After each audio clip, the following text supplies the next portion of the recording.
কোনো কাৰণতে মিয়াক প্ৰৱেশ কৰিবলৈ দিয়া নহ'ব উচ্ছেদিতৰ বিৰুদ্ধে কঠোৰ স্থিতি খিলঞ্জীয়া মুছলমানৰ মেৰাপানীৰ 2 মছজিদ পৰিচালনা সমিতিৰ সিদ্ধান্ত গ্ৰহণ অঞ্চলটোত কোনো কাৰণতে প্ৰৱেশ কৰিবলৈ নিদিয়ে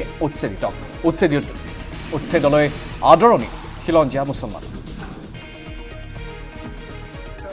মেৰাপানী ইছলামপুৰ জামাতকে ধৰি আমাৰ যিটো 6টা জামাত আমাৰ খিলঞ্জীয়া তথা থলুৱা মুছলমান আমি আছোঁ অবৈধ বাংলাদেশী তথা অবৈধ প্ৰব্ৰজনকাৰীৰ বিৰুদ্ধে উচ্ছেদ কাৰ্যসূচী চৰকাৰে আয়োজন কৰিছে।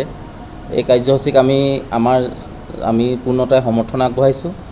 এই উচ্ছেদিত যিসকল ব্যক্তি তথা অবৈধ প্ৰব্ৰজনকাৰীসকলে যাতে আমাৰ থলুৱা মুছলমান গাঁৱত যাতে তেখেতসকল প্ৰৱেশ কৰিব নোৱাৰে আৰু যাতে আমাৰ স্থানসমূহ যাতে তেখেতসকলে দখল কৰিব নোৱাৰে সেইটো কাৰণে আমি তেখেতসকলক সকীয়াই দিব বিচাৰিছোঁ যে তেখেতসকলে আমাৰ অঞ্চলত যাতে প্ৰৱেশ নকৰে, তেখেতসকল য'ৰ পৰা আহিছে তালৈ গুচি যাওক। আৰু যদি তেখেতসকলে জোৰ জবস্তি যদি আমাৰ স্থানত যদি তেখেতসকলে প্ৰৱেশ কৰিব বিচাৰে তেতিয়াহ'লে আমি তেখেতসকলক কঠোৰ হাতেৰে আমি দমন কৰিবৰ কাৰণে চেষ্টা কৰিম।